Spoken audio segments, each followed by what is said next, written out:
Hello everyone, welcome to magnet brains, जहां आपको 100% free of cost education provide की जाती है। मतलब यहां आपको एक या दो चैप्टर पढ़ने के बाद किसी भी तरीके का कोई पेमेंट करने की नीड बिल्कुल नहीं होती है। साथ ही आप यहां पर CUET, IIT, JEE NEET, SSC bank, railway जैसे कॉम्पिटिटिव एग्जाम की प्रिपरेशन भी कर सकते हो बिल्कुल फ्री ऑफ कॉस्ट। सो इसी अच्छी बात से स्टार्ट करते हैं आज की इस वीडियो को। This is professor Barkha Gupta, your IP educator for class 12th informatics practices, book code 065 का। आज इस वीडियो में हम डिस्कस करने वाले हैं चैप्टर 6 के शॉर्ट आंसर टाइप क्वेश्चंस को। Yes students, short answer type questions जो कि आपकी बोर्ड एग्जाम का पैटर्न है, जिसमें long answers, very short, short answer type questions पूछे गए हैं, जो कि 3 मार्क्स के अकॉर्डिंग आपकी बोर्ड एग्जाम में आएंगे। सो चैप्टर नंबर 6 सोसाइटल इंपैक्ट, इस चैप्टर को हम पूरी तरीके से कंप्लीट कर चुके हैं। सारे वीडियो लेक्चर्स अवेलेबल हैं। NCERT सॉल्यूशंस हमने डिस्कस कर लिया है, वन शॉट डिस्कस कर लिया है, इवन हम क्लास 12 IP के सभी चैप्टर्स का कंप्लीट सिलेबस कर चुके हैं। ओके, सो इस चैप्टर पर बेस्ड 3 मार्क्स के जितने भी क्वेश्चंस हैं, जिनके आने के पूरे चांसेस हैं आपकी बोर्ड एग्जाम में, उन्हीं को आज इस वीडियो में हम डिस्कस करेंगे। सो चलिए स्टार्ट करते हैं आज की इस वीडियो को with short answer type questions के साथ। प्रीवियस वीडियो में हमने इस चैप्टर के very short answer type questions को डिस्कस किया था, जो कि 2 मार्क्स के अकॉर्डिंग आपकी एग्जाम में पूछे जाएंगे। फाइन, फर्स्ट क्वेश्चन है यहाँ पर expand the following terms. Okay, क्या है एक्सपांड दी फॉलोइंग टर्म्स? मतलब कि यहाँ पर आपको कुछ टर्म्स दी हुई है, उनका फुल फॉर्म बताना है। रिमेंबर वन थिंग, यहाँ पे फुल फॉर्म आपसे MCQs में भी पूछे जा सकते हैं। ठीक है, जो 1 मार्क के MCQs आएंगे आपके एग्जाम में, वहां पर आपको इस टाइप के जो क्वेश्चन है फुल फॉर्म वाले, वो भी बनते हैं। तो इसलिए फुल फॉर्म ध्यान से समझना। फर्स्ट है OSS, that is open source software. ध्यान से समझो, ओपन सोर्स सॉफ्टवेयर। OSS का मतलब ओपन सोर्स सॉफ्टवेयर, मतलब जिनका सोर्स कोड, वो सारे सॉफ्टवेयर जिनका सोर्स कोड आपको फ्रीली अवेलेबल होता है। फ्रीली अवेलेबल होता है, कोई भी यूजर उसे एक्सेस कर सकता है। जैसे कि पाइथन सॉफ्टवेयर की बात कर ले हम, लाइनेक्स ऑपरेटिंग सिस्टम हो गया आपका, ठीक है, मोजिला फायरफॉक्स वेब ब्राउजर हो गया। ये जितने भी सॉफ्टवेयर्स के नाम मैंने बताए, ये सभी ओपन सोर्स सॉफ्टवेयर्स होते हैं। ठीक है, नेक्स्ट GNU। अब GNU का क्या फुल फॉर्म होता है? बहुत से बच्चे इसमें कंफ्यूज हो जाते हैं। GNU वो ऑर्गेनाइजेशन है, ऑपरेटिंग सिस्टम को जिसने डिजाइन किया है। जैसे कि इसका फुल फॉर्म यदि हम यहाँ डिस्कस कर ले, तो इसका रिकर्सिव एक्रोनीम है GNU, एज इट इज आएगा G for GNU complete and N for not and U for Unix. GNU's not Unix का मतलब क्या हुआ? यहाँ पर हम बात कर रहे हैं उस ऑपरेटिंग सिस्टम की जो कि यूनिक्स की तरह नहीं है, that is Linux operating system की। यूनिक्स ऑपरेटिंग सिस्टम पेड था। इस ऑपरेटिंग सिस्टम को यूज करने के लिए, पर्टिकुलर इस सॉफ्टवेयर के लिए आपको कुछ पेमेंट करना पड़ता था। ठीक है, लेकिन GNU ने एक और ऑपरेटिंग सिस्टम बनाया यूजर्स की रिक्वायरमेंट को ध्यान में रखते हुए, Linux operating system. So Unix GNU का क्या फुल फॉर्म हो गया? GNU as it is GNU's not Unix. याद रखना, ये भी MCQs में पूछा जाता है। नेक्स्ट देखो FLOSS, that is free, libre और livre and open source software. Okay, अब यहाँ पर कुछ भी आपसे पूछे, दोनों ऑप्शन सही है। वो सॉफ्टवेयर्स जो आपको फ्री ऑफ कॉस्ट, आपको फ्रीडम होती है कि आप उस सॉफ्टवेयर्स को एक्सेस कर सकते हो, कॉपी कर सकते हो, डिस्ट्रीब्यूट कर सकते हो। ठीक है, सो वो सारे सॉफ्टवेयर्स आपके फ्री ओपन सोर्स सॉफ्टवेयर्स होते हैं। ठीक है, सो ये फुल फॉर्म्स होप आपको अच्छे से समझ में आ गए। इन पर बेस्ड MCQ आता है, और सबसे ज्यादा इंपॉर्टेंट जो पूछा जाता है वो है OSS, ओपन सोर्स सॉफ्टवेयर्स के बारे में। ठीक है, प्रीवियस ईयर्स के आप कितने भी साल के पेपर उठा के देख लो, आपको OSS सॉफ्टवेयर पर बेस्ड क्वेश्चन हर साल 2 मार्क, 3 मार्क, 4 मार्क, या फिर हम बात कर लें MCQs या फिलिप्स में पूछा गया है। ठीक है, सो ये बहुत इंपॉर्टेंट है। Next, compare freeware and shareware. अब फ्रीवेयर और शेयरवेयर सॉफ्टवेयर्स क्या होते हैं? ओपन सोर्स सॉफ्टवेयर तो हम समझ गए, अभी क्या समझाया मैंने, जिसका सोर्स कोड फ्रीली अवेलेबल होता है। इस लाइन का मतलब क्या हुआ कि जिस पर्टिकुलर कोड में, प्रोग्रामिंग लैंग्वेज में सॉफ्टवेयर बनाया गया है, डिजाइन किया गया है, वो कोड हमें फ्री ऑफ कॉस्ट अवेलेबल हो जाता है, मिल जाता है। ठीक है, अब उस कोड को यूजर अपनी नीड के अकॉर्डिंग कस्टमाइज कर सकता है और कुछ न्यू डिजाइन कर सकता है। साथ ही आप उसको कॉपी कर सकते हो, शेयर कर सकते हो, ठीक है, डिस्ट्रीब्यूट कर सकते हो सॉफ्टवेयर को, राइट। तो ये ओपन सोर्स सॉफ्टवेयर की कहानी हो गई। अब फ्रीवेयर और शेयरवेयर सॉफ्टवेयर एक प्रोप्राइटरी सॉफ्टवेयर की कैटेगरी में ही आते हैं। प्रोप्राइटरी सॉफ्टवेयर सभी को अच्छे से पता है, जो OSS का जस्ट ऑपोजिट है। मतलब यहाँ पर आपको सॉफ्टवेयर को प्रॉपर परचेज करना होता है, लाइसेंस लेना होता है और एक की मिलती है, उसके अकॉर्डिंग आप सॉफ्टवेयर को एक्सेस करते हो। जैसे एंटीवायरस सॉफ्टवेयर वगैरह होते हैं ना, वो आपके प्रोप्राइटरी सॉफ्टवेयर्स के अंदर आ गए, ठीक है, जिसका सोर्स कोड आपको नहीं मिलता है, सोर्स कोड नहीं मिलता है, सिर्फ सॉफ्टवेयर को आप यूज कर सकते हो, वो भी परचेज करके, जिसको ना आप कॉपी कर सकते हो, ना शेयर कर सकते हो, ना डिस्ट्रीब्यूट कर सकते हो, राइट। तो अब उसी के टर्म में यहाँ पर हम दो और सॉफ्टवेयर को डिस्कस कर रहे हैं। बेसिकली यहाँ पर डिफरेंस पूछा है, that is freeware and shareware. तो नाम से इनके समझ में आ रहा होगा आपको, फ्रीवेयर तो वो सारे सॉफ्टवेयर हो गए जो कि फ्री ऑफ कॉस्ट आपको मिल जाते हैं, बट यहां पर लिमिटेशन क्या है, इनका सोर्स कोड आपको नहीं मिलता है। जिस ऑथर ने ये पर्टिकुलर सॉफ्टवेयर आपको फ्री ऑफ कॉस्ट अवेलेबल करवाए हैं, तो वहां पे आपको रेस्ट्रिक्शन रहता है। क्या रेस्ट्रिक्शन रहता है कि आपके पास ये है कि आप पर्टिकुलर उन सॉफ्टवेयर्स को मैनिपुलेट नहीं कर सकते, उसमें कस्टमाइजेशन नहीं कर सकते, जैसे मिल रहे हैं वो सॉफ्टवेयर फ्री ऑफ कॉस्ट, बिल्कुल वैसे ही आप उनको एक्सेस कर सकते हो। सो वो हो गए आपके freeware. This is a computer software that is available for use at no cost और फॉर एन ऑप्शनल फी, या कुछ ऑप्शनल फी भी होती कभी कभी। Freeware is generally proprietary software available at zero price. The author usually restricts one or more rights to copy, distribute and make derivative works of the software. समझ में आ गया? Shareware पे आ जाओ। अब शेयरवेयर का मतलब क्या हुआ? अगेन ये सॉफ्टवेयर कैसे होते हैं, इन पर भी आप मैनिपुलेशन नहीं कर सकते हो, मॉडिफाई नहीं कर सकते हो कोई सॉफ्टवेयर को, मतलब आपको इसका सोर्स कोड अगेन नहीं मिलता है फ्री ऑफ कॉस्ट। जिस सॉफ्टवेयर का सोर्स कोड आपको फ्रीली मिल रहा है वो सिर्फ ओपन सोर्स सॉफ्टवेयर होते हैं, ठीक है। बाकी किसी और टाइप के सॉफ्टवेयर में आपको सोर्स कोड फ्री नहीं मिलेगा, ठीक है। फ्रीवेयर की बात कर ले तो यहाँ भी सोर्स कोड आपको अवेलेबल नहीं होगा, शेयरवेयर की बात करें तो यहाँ भी सोर्स कोड अवेलेबल नहीं होगा, या फिर प्रोप्राइटरी सॉफ्टवेयर की बात करें तो वहां भी आपको सोर्स कोड अवेलेबल नहीं होगा, ठीक है। शेयरवेयर सॉफ्टवेयर क्या हो गए, ये भी प्रोप्राइटरी सॉफ्टवेयर की कैटेगरी में आते हैं, बट यहां पर आपको एक ट्रायल पीरियड मिलता है किसी भी सॉफ्टवेयर को यूज करने का। मतलब यदि आपको कोई सॉफ्टवेयर की बात करें हम, लाइक कोई गेमिंग सॉफ्टवेयर, ठीक है, आपको बहुत अच्छा लग रहा है तो आप उसको ट्रायल पीरियड के लिए यूज करके देखो, 2 दिन, 5 दिन, 7 दिन, 1 हफ्ते के लिए आपको ट्रायल पीरियड मिलेगा। यदि आपको अच्छा लगता है तब आपको उसको सॉफ्टवेयर को परचेज करना पड़ेगा, राइट। सो यही बेसिकली आपका शेयरवेयर सॉफ्टवेयर होता है। So it is usually offered as a trial version when certain features only available after the license is purchased, or as a full version but for a trial period. Once the trial period has passed, the program may stop running until a license is purchased. जैसे trial period over होगा तो आपको software को purchase करना पड़ेगा, उसका licence लेना पड़ेगा, ठीक है। Shareware is often offered without support, updates और help menus which may only become available with the purchase of license. The words free trial or trial version are indicative of shareware. तो अब आपको shareware software भी समझ में आ गया और freeware भी आ गया। इनका डिफरेंस चाहो तो आप ऐसे कॉलम वाइज भी लिखकर आ सकते हो, फ्रीवेयर और शेयरवेयर का, या आप इस तरीके से भी लिखकर आ सकते हो। 3 मार्क्स के अकॉर्डिंग आपको आंसर लिखकर आना है, okay. Next, differentiate between open source and open data. अब ओपन सोर्स और ओपन डेटा में क्या डिफरेंस है वो बता दो आप, या फिर ये होते हैं क्या है बेसिकली। सो ओपन सोर्स तो हमें समझ में आ रहा है, सोर्स का मतलब क्या होता है, बेसिकली सोर्स कोड क्या होता है ये समझ लो। सोर्स कोड जिस प्रोग्रामिंग लैंग्वेज में सॉफ्टवेयर बनाया गया है, सपोज पाइथन प्रोग्रामिंग लैंग्वेज का यूज करके कोई सॉफ्टवेयर बनाया गया है तो उसका सोर्स कोड, जिस प्रोग्रामिंग लैंग्वेज में जो कोड लिखा है बेसिकली वही सोर्स कोड होगा, ठीक है।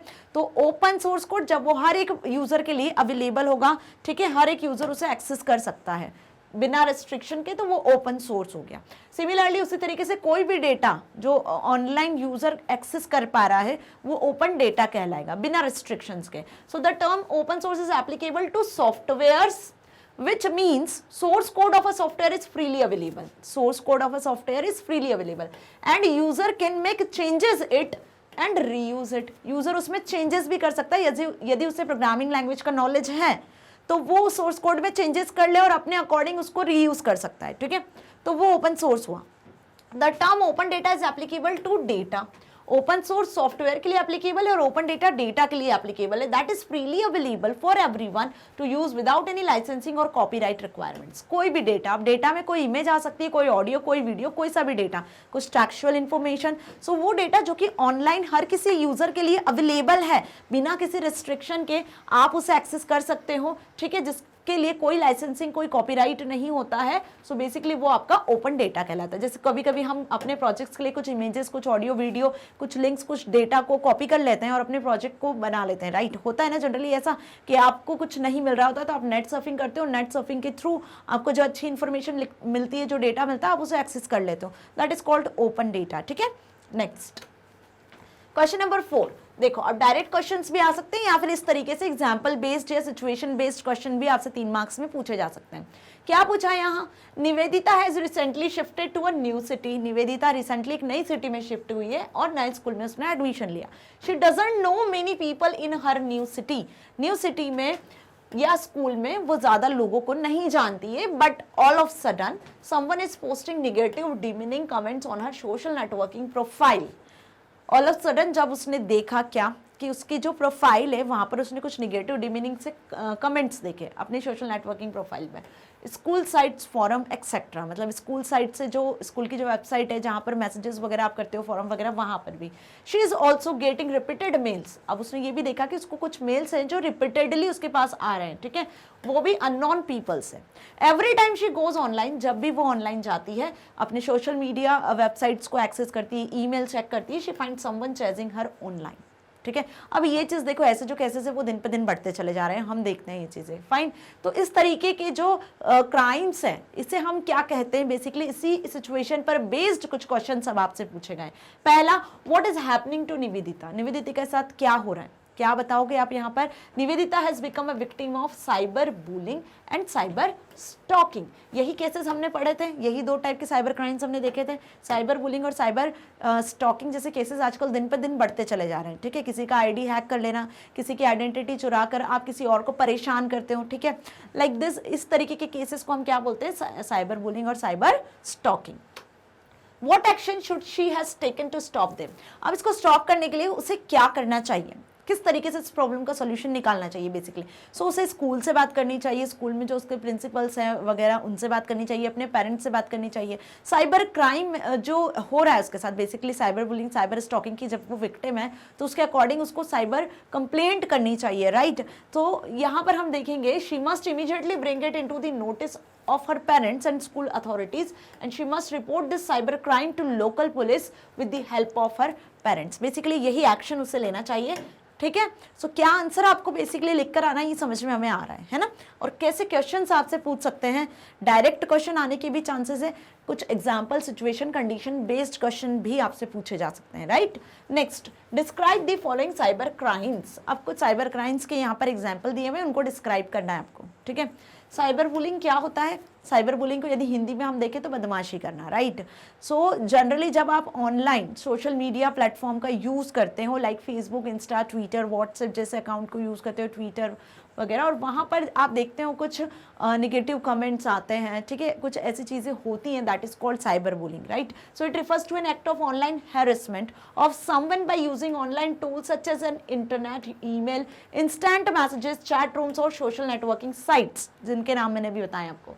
Cyber trolling, which means posting of sarcastic, demeaning or insulting comments about someone, is also considered to form as a cyber bullying. तो साइबर ट्रोलिंग आ जाए या साइबर बुलिंग आ जाए, दोनों का मतलब यही है जो यहाँ पर लिखा हुआ है। क्या समझाया मैंने आपको, क्या डेफिनेशन आप लिख कर आओगे, it is an act of online harassment जो किसके थ्रू पॉसिबल है, ऑनलाइन टूल्स के थ्रू, इंटरनेट पर, जैसे कि हम चैट रूम्स की बात कर ले, सोशल नेटवर्किंग वेबसाइट्स की, ईमेल की, इंस्टेंट मैसेजेस की, जिसमें कुछ निगेटिव डिमीनिंग से हम बोल सकते हैं कमेंट्स होते हैं जिससे पीपल हर्ट होते हैं। जो प्रॉपर नेट एटिकेट्स को फॉलो नहीं करता है उसी को basically cyber crime, cyber bullying की कैटेगरी में हम रखते हैं। नेक्स्ट यहाँ पे पूछा है आपसे साइबर स्टॉकिंग।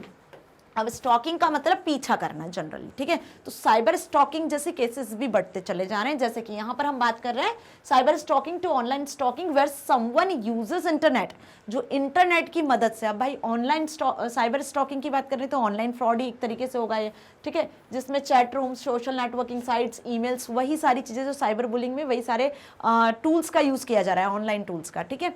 सो अब एक चीज आप ध्यान रखना, दोनों में कोई बहुत ज्यादा डिफरेंस नहीं है, दोनों एक ही तरह के समथिंग साइबर क्राइम्स हैं, ये आपको ध्यान रखना है, ठीक है। टू स्टॉक हिज और हर victim, cyber stalker follows the victim online everywhere and keep posting, sending something which are unsolicited, ठीक है, ये वाली लाइनें जो मेन इंपॉर्टेंट है, जो दोनों को डिफ्रेंशिएट करती है।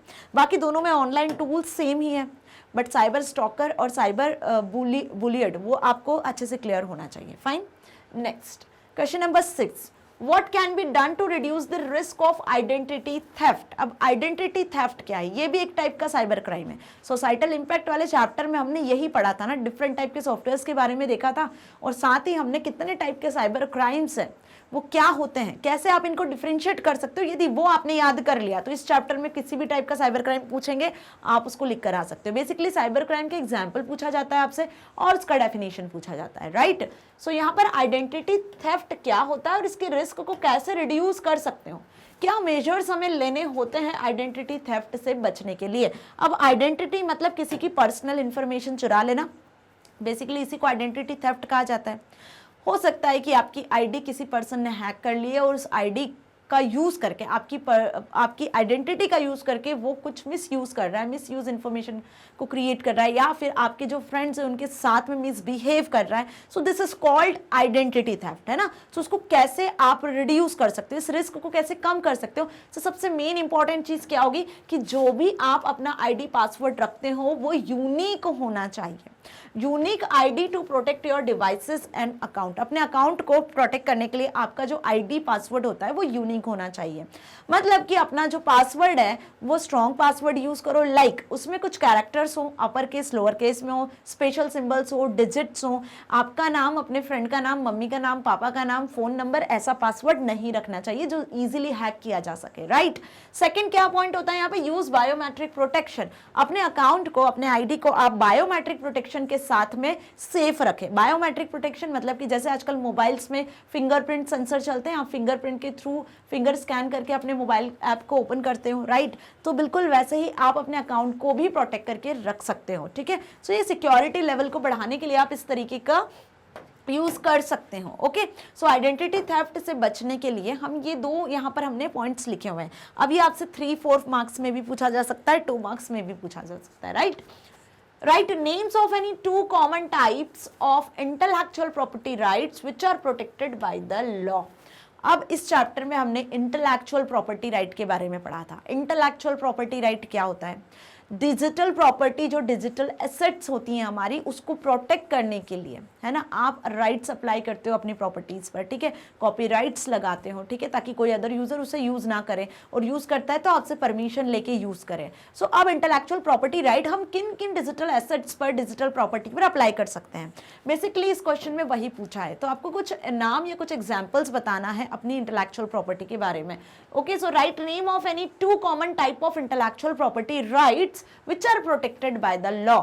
तो जो लॉ है, आईटी एक्ट लॉ है, जिसके थ्रू प्रोटेक्ट किया जाता है डिजिटल एसेट्स को, डिजिटल प्रॉपर्टी को, उसके अंडर क्या क्या चीजें आती है, जिसमें फर्स्ट है rights upon musical, literary and artistic work. आपका जो आर्टिस्टिक वर्क है, जो लिटरेरी है, जो आपने म्यूजिकल कोई सॉन्ग वगैरह कंपोज किया है, वो आपने यदि ऑनलाइन किया हुआ है तो उस पर आप अपना राइट अप्लाई कर सकते हो, ठीक है, और वो उसको आप कॉपीराइट भी क्रिएट कर सकते हो। Right upon discoveries and inventions, तो कोई यदि डिस्कवरी या इन्वेंशन किया है तो उस पर भी word, phrases, symbols and designs, कोई डिजाइंस है, कोई सिंबल है, कुछ वर्ड आपने लिखा है, कोई फ्रेज आपने लिखा है, देन उस पर copyright, trademarks, patents, industrial design rights and trade secrets, this all are included in intellectual property right. Okay, so यहाँ पर 4 पॉइंट्स मैंने लिखे, इनमें से आप कोई भी 3 पॉइंट्स अच्छे से कर लेना। अब इन पर बेस्ड एमसीक्यू भी पूछा जाता है। यदि आपने एमसीक्यूज देखे होंगे इस चैप्टर के, तो वहाँ मैंने आपको बताए हैं, प्रीवियस सैम्पल पेपर्स में भी मैंने इस टाइप के एमसीक्यूज को डिस्कस किया है जो इस पर बनता है। What is antivirus software? भाई सिस्टम को प्रोटेक्ट करना है हमारे, तो हम क्या करते हैं, वायरसेस से बचाते हैं, तो उसके लिए हम एंटीवायरस को इंस्टॉल करवाते हैं सबसे पहली फुर्सत में। जब भी आप कोई नया सिस्टम, लैपटॉप, पीसी परचेज करते हो तो क्या करते हो, ऑपरेटिंग सिस्टम तो इंस्टॉल होता ही है, बेसिक जो सॉफ्टवेयर है, साथ ही हम उसमें एंटीवायरस को भी इंस्टॉल करते हैं। तो एंटीवायरस सॉफ्टवेयर क्या होते हैं, सिस्टम को प्रोटेक्ट करते हैं, मिलवेयर्स, मैलिशियस वायरसेस से बचाते हैं, ठीक है। So there are number of malicious software जिन्हें हम मिलवेयर्स कहते हैं, programs that can cause damage the computers, this include viruses, worms, Trojan horses, malware, spyware etcetera. इतने टाइप के मिलवेयर सॉफ्टवेयर होते हैं, ठीक है। So antivirus software is design to detect and block attacks from malwares. ये जो malware software अभी हमने नाम देखे, इनसे हमारे कंप्यूटर सिस्टम को बचाने के लिए, ये हमारे कंप्यूटर सिस्टम पर अटैक करे, इनसे बचाने के लिए हम एंटीवायरस सॉफ्टवेयर को यूज करते हैं, इसीलिए पर्टिकुलर एंटीवायरस सॉफ्टवेयर डिजाइन किए जाते हैं। This software when loaded resides in memory, कहाँ पर होते हैं, ये मेमोरी में स्टोर होते हैं, and checks every operation if it is malicious और नॉट। जैसी कोई मेलिशियस एक्टिविटी आपके कंप्यूटर सिस्टम में होती है उसे डिटेक्ट कर लेते हैं, ओके, और इन्फॉर्म करते हैं। If it finds any suspicious activity it blocks that operation and seals our computer. तो उस ऑपरेशन को ब्लॉक कर देते हैं और हमारे कंप्यूटर को सेफ रखते हैं। फाइन, सो समझ में आ गया एंटीवायरस सॉफ्टवेयर के। आप यहाँ पर नाम भी लिख सकते हो, जैसे क्विक हेल, अवेरा, ठीक है, ये क्या हो गया आपके नॉर्टन एंटीवायरस, इसके कुछ एग्जाम्पल्स हैं। Now question number 9, what measures should you take to keep data secure. Data secure रखने के लिए हमें क्या मेजर्स लेने चाहिए, कैसे आप अपने सिस्टम में अपने डेटा को सिक्योर रख सकते हो। सो बहुत जनरल क्वेश्चन है, यहाँ पर आपको कुछ पॉइंट्स मेंशन करने हैं, 4 पॉइंट्स लिखे हैं, कोई भी 3 पॉइंट्स आपको लिखकर आने हैं। सो क्या, making regular backups of file, भैया जो इंपॉर्टेंट फाइल है आपके सिस्टम में उसका रेगुलरली बैकअप लेके रखो, ठीक है, सबसे most important thing. Backup copies should be stored in fireproof safes or in another building, right? Protecting against viruses by running antivirus software, पहला तो बैकअप लेके रखो, दूसरा क्या, एंटीवायरस सॉफ्टवेयर आपके सिस्टम में होना चाहिए।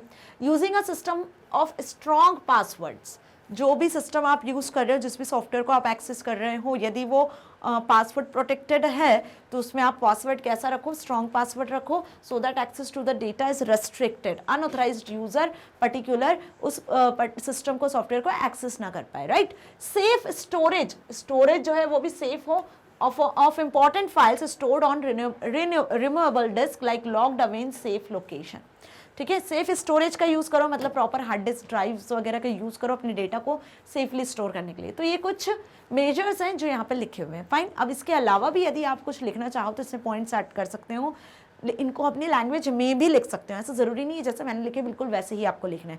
3 पॉइंट्स तो कंपलसरीली लिख कर आना ही है, क्योंकि 3 मार्क्स का क्वेश्चन होगा ये। फाइन, ये क्वेश्चन आपसे 2 मार्क्स में भी पूछ सकते हैं, तो आपको 2 पॉइंट लिख कर आने पड़ेंगे, राइट। बाकी 3 से कम मत लिख कर आना, 4-5 याद करोगे जब 3 या 2 पॉइंट्स लिख कर आ पाओगे, okay. How would you recognize if one of your friends is being cyber bullied. अब ध्यान से समझो इस क्वेश्चन को, आप कैसे रिकॉग्नाइज करोगे यदि आपका कोई फ्रेंड साइबर बुलीड हो रहा हो तो, ठीक है, मतलब कोई उसको परेशान कर रहा हो ऑनलाइन, तो आप किस तरीके से उसको बचाओगे, आप कैसे रिकॉग्नाइज करोगे बेसिकली। सो साइट दी ऑनलाइन एक्टिविटीज, तो यहाँ पर कुछ ऑनलाइन एक्टिविटीज बतानी है आपको जो साइबर बुलिंग के अंदर आती है, मतलब साइबर बुलिंग की एग्जाम्पल बताना है कुल मिला के इस क्वेश्चन में, which would help you to detect that your friend is being cyber bullied. So क्या हो सकता है, देखो, रिपीटेड पोस्टिंग ऑफ र्यूमर्स हो सकता है generally, giving threats online, posting the victim's personal information, okay, sexual harassment और comments aimed to publicly ridicule a victim. So basically यही डर लगा होता है और यही सारे एग्जाम्पल है आपके साइबर बुलिंग के। निगेटिव कमेंट करना, सेक्सुअल हरेसमेंट ऑनलाइन आजकल बहुत ज़्यादा है ना, पोर्नोग्राफी वगैरह बहुत ज़्यादा चल रहा है, ठीक है। Posting of rumours, repeatedly rumours का पोस्ट होना, ठीक है। आप ऑनलाइन हर चीज़ को एक्सेस तो कर पा रहे हो, ठीक है, वेबसाइट्स को एक्सेस कर पा रहे हो, पर कुछ ऐसी वेबसाइट्स भी होती हैं, है ना, कुछ ऐसी वेबसाइट्स भी होती हैं जो फ्रॉडुलेंट होती हैं, सो उसका भी डर हमें बना रहता है, राइट। आपकी पर्सनल इन्फॉर्मेशन कहीं लीक ना हो जाए, आपके कुछ पर्सनल जो भी इंफॉर्मेशन है वो एक्सेस ना कर ले कोई अनऑथराइज्ड यूज़र, तो ये सारी चीज़ें कहीं ना कहीं साइबर बुलिंग केसेस में होती हैं, ठीक है। Next, what provisions are in IT act 2000। अब इस साइबर बुलिंग को लेकर आईटी एक्ट 2000 के तहत क्या सिचुएशंस है, क्या प्रोविजंस है, ओके।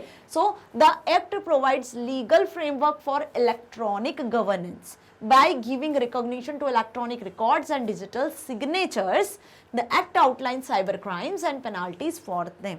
इस एक्ट के तहत जो भी साइबर क्राइम्स हो रहा है उसके अगेंस्ट आपको पेनाल्टी पे करनी होती है और प्रॉपर पनिशमेंट भी होता है जो यहाँ पर इस एक्ट में लिखा होता है, ठीक है। Next, question number 11, if you plan to use a short text from an article on the web. Again condition based question, देखो अभी हमने तीनों कंडीशन बेस्ड क्वेश्चंस देखे।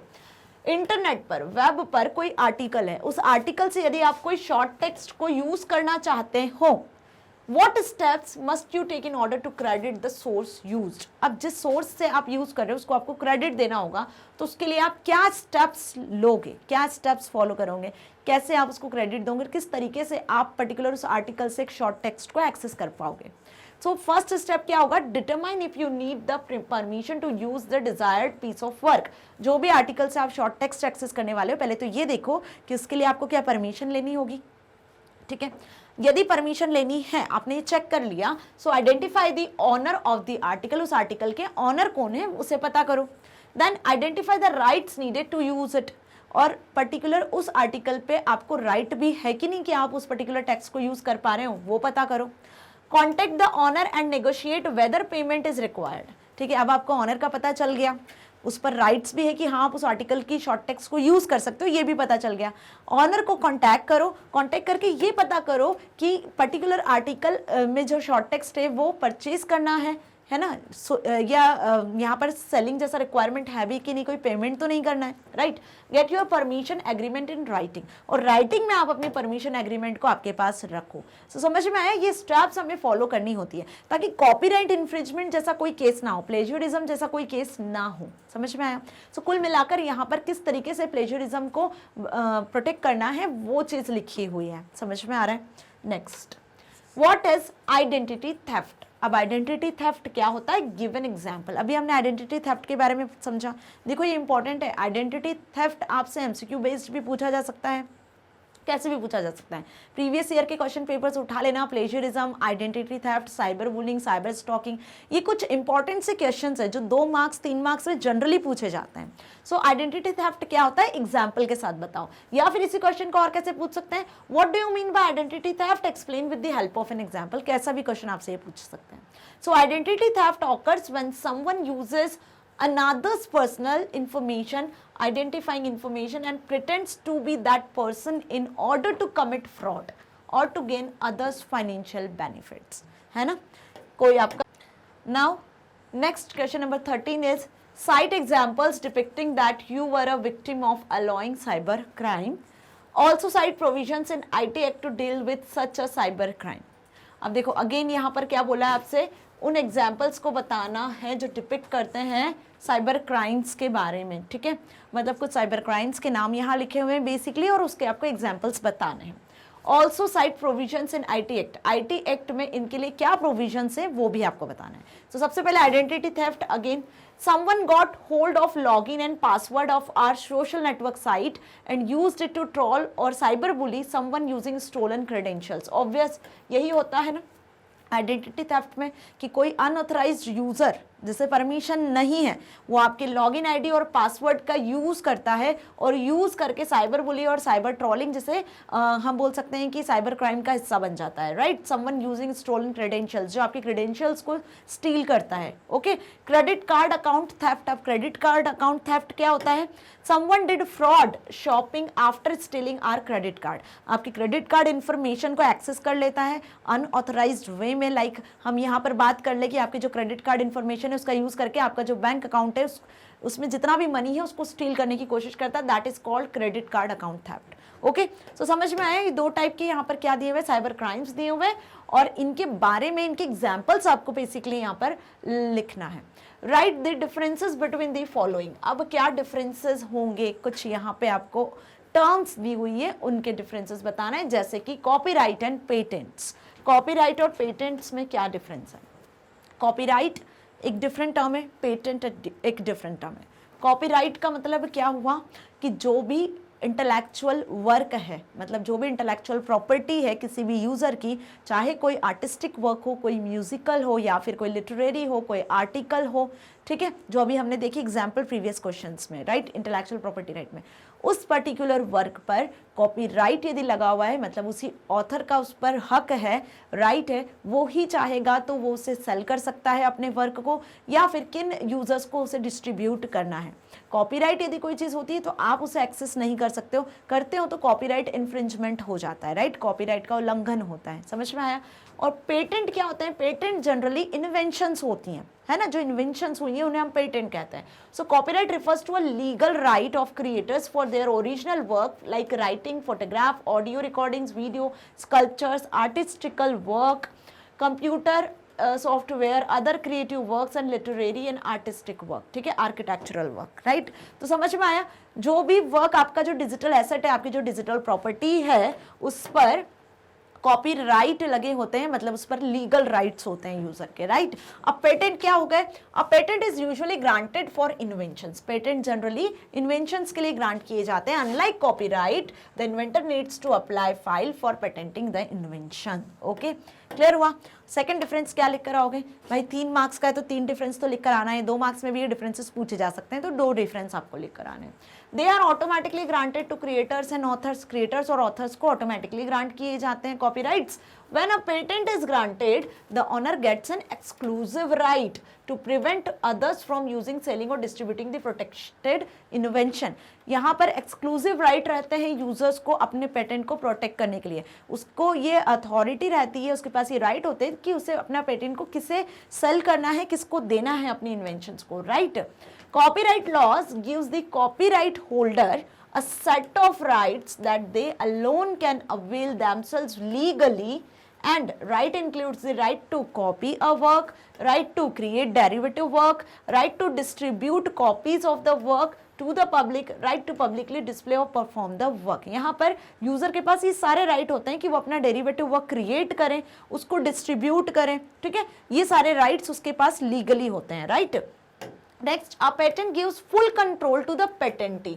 अब पेटेंट का जो जिस पर्टिकुलर ऑथर की इन्वेंशन है, उसका राइट किसके पास होता है? पेटेंटी के पास होता है, टू डिसाइड वेदर और how the invention can be used by others. दूसरे उसके पेटेंट का, उसके इन्वेंशन का किस तरीके से यूज करेंगे, उसका राइट सिर्फ उसी के पास होता है, राइट। सो ये अच्छे से समझ में आ गया आपको कि क्या डिफरेंस बेसिकली आपको यहाँ पर लिख कर आना है। अब यहाँ पे आप इनके एग्जाम्पल्स को भी लिख सकते हो, है ना। Next, plagiarism and copyright infringement. तो प्रीवियस वाले डिफरेंस में हमने कॉपीराइट अच्छे से समझ लिया। कॉपीराइट इन्फ्रिंजमेंट और प्लेजरिज्म क्या होता है?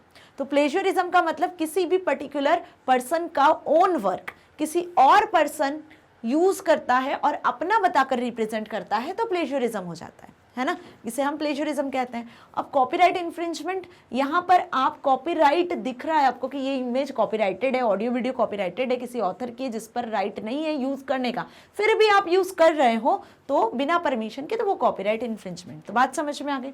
सो प्रेजेंटिंग समवन एल्स आइडिया और work as one's own idea और work is called plagiarism.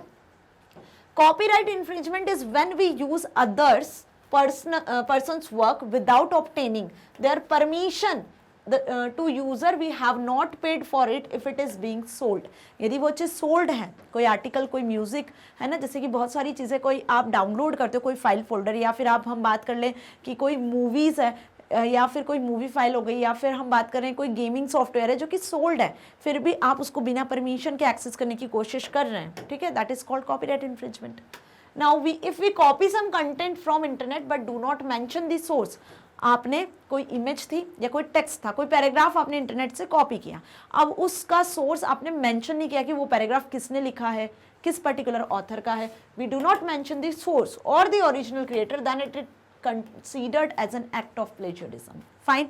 Next देखो, suppose we download an image from the internet and use it in our project, but if the owner of the copyright of the image does not permit its free uses, then using such an image even after giving reference to the image in our project, it is violation of copyright. Same example जो मैं आपको बताना चाह रही हूँ। It is serious ethical offence. Plagiarism क्या है? एक सीरियस एथिकल ऑफेंस है, sometimes considered act as an fraud, sometimes इसे हम फ्रॉड भी बोलते हैं। But copyright infringement is a check the copyright status of writer's work before using it to avoid copyright infringement. Okay, so जब भी आप कोई इंटरनेट से डेटा कॉपी करते हो तो सबसे पहले चेक करो कि वहां पर उस डेटा पर कोई कॉपीराइट तो नहीं लगा है। कॉपीराइट यदि लगा है तो आप यूजर से परमिशन लो, यदि वो सेल होता है तो आप उसे परचेज करो और फिर उसे एक्सेस करो, है ना, ये सही तरीका होता है यूज करने का। Non ethical hacking and ethical hacking, अब इसमें क्या डिफरेंस है? हैकिंग हमने 2 टाइप की देखी थी, तो यहाँ पर वही 2 टाइप की हैकिंग जो देखी थी उसी के बीच में डिफरेंस लिखना है। एथिकल हैकिंग वो हैकिंग होती है which is done with the positive intent, जो कि पॉजिटिव इंटेंट के साथ की जाती है, that is called ethical hacking. और non ethical hacking that is done with the intention of stealing information and unauthorized access of data or damage or bring down the system। Unauthorized access के लिए, information को चुराने के लिए, किसी की file को अनऑथराइज्ड वे में एक्सेस करने के लिए, सिस्टम को डैमेज करने के लिए बेसिकली जो हैकिंग होती है वो नॉन एथिकल हैकिंग होती है। ओके, नेक्स्ट इसमें और क्या पॉइंट्स आप ऐड कर सकते हो? Ethical hacking helps in improving the security in loop holes in the system. Security को मेंटेन करने के लिए एथिकल हैकिंग होती है। The primary focus of non ethical hacking is security cracking and stealing sensitive data, right? Ethical hacking prepared the owners to save against cyber attack. Cyber attack से protect करने के लिए ethical hacking का use किया जाता है। वहीं पर यदि हम बात करें नॉन एथिकल हैकिंग की, तो it is the process to tries to steal sensitive data using identity theft, monetary gain और एनी अदर पर्पस। ठीक है, सो नॉन एथिकल हैकिंग जो होती है वो बेसिकली साइबर क्राइम का हिस्सा होती है, और ये जो एथिकल हैकिंग होती है वो आपका क्या होता है, साइबर क्राइम से बचाने के लिए, उसे प्रोटेक्ट करने के लिए होती है। ओके, सो पॉजिटिव इंटेंट के साथ होती है और निगेटिव इंटेंशन के साथ होती है। एक्टिव एंड पैसिव फुटप्रिंट, अब इसमें भी डिफरेंस आता है। देखो, डिजिटल फुटप्रिंट तो हम सभी ने पढ़ा है previous very short answer type में क्वेश्चंस में, डिफाइंड डिजिटल फुटप्रिंट, ये इंपॉर्टेंट है, आता है। डिजिटल फुटप्रिंट यहाँ पर दो टाइप की होती है, एक्टिव एंड पैसिव। अब डिजिटल फुटप्रिंट होता क्या है, जब भी आप इंटरनेट पे किसी वेब सर्विसेज को एक्सेस करते हो, किसी वेबसाइट को एक्सेस करते हो, कोई फॉर्म फिल करते हो, कोई सॉन्ग डाउनलोड करते हो, तो कहीं ना कहीं हमारे कुछ इन्फॉर्मेशन होती है जो इंटरनेट पर स्टोर हो जाती है। ठीक है, उसी को हम डिजिटल फुटप्रिंट कहते हैं। तो एक्टिव और पैसिव में क्या डिफरेंस है? Active footprints, active data traces are the ones that user leaves intentionally. जब इंटेंशनली आप कुछ इन्फॉर्मेशन को लीव करते हो इंटरनेट पर, तो वो आपकी एक्टिव फुटप्रिंट्स हो गई, जिसमें क्या इंक्लूड होता है, फेसबुक, ट्विटर, ब्लॉग पोस्ट वगैरह। वहां पर आप इंटेंशनली अपना अकाउंट क्रिएट करते हो, अपनी इन्फॉर्मेशन को स्टोर करते हो, राइट? तो वो एक्टिव फुटप्रिंट्स हुआ। पैसिव फुटप्रिंट्स में क्या आ जाता है, data traces connected to an individual are left by others और gathered through activities that the users has done. अब यहाँ पर अनइंटेंशनली बात कर लें हम, तो पैसिव फुटप्रिंट होता है, जैसे कि आप कोई वेबसाइट को विजिट कर रहे हो, कुछ सर्च कर रहे हो, कुछ ऑनलाइन आपने परचेज किया, सो यहाँ से क्रिएट होती है आपकी पैसिव फुटप्रिंट्स, मतलब आपकी कुछ इन्फॉर्मेशन है जो इंटरनेट पे स्टोर हो जाती है। ओके, सो अच्छे से समझ में आ गया कि डिफरेंस कैसे बन सकते हैं इस चैप्टर से 3 मार्क्स में, 2 मार्क्स में। सो ये जो डिफरेंसेस है आपसे 2 मार्क्स में भी पूछे जा सकते हैं, 2 से 3 पॉइंट्स आपको मेंशन करके आने हैं। ओके, सो यहाँ पे फिनिश हुए हमारे शॉर्ट आंसर टाइप क्वेश्चंस, जो कि इस चैप्टर पर बेस्ड है, जो कि बहुत ज़्यादा इंपॉर्टेंट है। हर साल इसी टाइप के क्वेश्चंस पूछे जाते हैं, और हो सकता है कि इन्हीं में से आपकी एग्जाम में क्वेश्चन 3 मार्क्स से इस चैप्टर से बन जाए। सो कितनी अच्छी बात होगी, राइट? तो सारे क्वेश्चन आंसर्स को बहुत अच्छे से समझिए, याद करिए, ताकि आप अपनी एग्जाम में सही सही आंसर लिख कर आ सको और अच्छे मार्क्स को स्कोर कर सको। वीडियो अच्छी लगी है तो इसे आप यूट्यूब के साथ साथ एक्सेस कर सकते हो magnetbrains.com से भी, और साथ ही में आप डाउनलोड कर सकते हो प्ले स्टोर से मैग्नेट ब्रेन्स के ऐप को भी। तो हर जगह से आप इसे फ्री ऑफ कॉस्ट एक्सेस कर सकते हो, राइट? अब यदि आप चाहते हो कि आपको सैम्पल पेपर्स, एमसीक्यूज, इस तरीके के short answers, very short answers की बुक मिल जाए, क्या बुक मिल जाए, तो इसे आप एक्सेस कर सकते हो मैग्नेट ब्रेन से। डिस्क्रिप्शन बॉक्स में लिंक है, वहां से आपको उस लिंक को क्लिक करना है, गूगल फॉर्म ओपन होगा, उस फॉर्म में जिस भी सब्जेक्ट की, जिस भी टॉपिक से रिलेटेड बुक या फिर ई बुक आपको एक्सेस करनी है, उसका फॉर्म फिल कर देना। टीम आपसे कंसल्ट करेगी और आपको बुक और ई बुक की फैसिलिटी प्रोवाइड करेगी। ओके, सो मैग्नेट ब्रेन्स आपको free of cost education provide कर रहा है, साथ ही यहाँ पर आप कॉम्पिटिटिव एग्जाम की प्रिपरेशन भी कर सकते हो, बिल्कुल free of cost with the high quality education. कुछ लेटेस्ट अपडेट चाहिए तो आप हमारे फेसबुक, इंस्टा, ट्विटर जैसे अकाउंट को भी एक्सेस कर सकते हो, क्योंकि मैग्नेट ब्रेन्स आपको 100% free of cost education provide कर रहा है, ताकि आप अपनी एग्जाम में अच्छे मार्क्स को स्कोर कर सको, साथ ही साथ अपनी लाइफ में कुछ बहुत अच्छा अचीव कर सको। सो मिलेंगे नेक्स्ट वीडियो में। Till then stay here, stay happy. Thank you so much.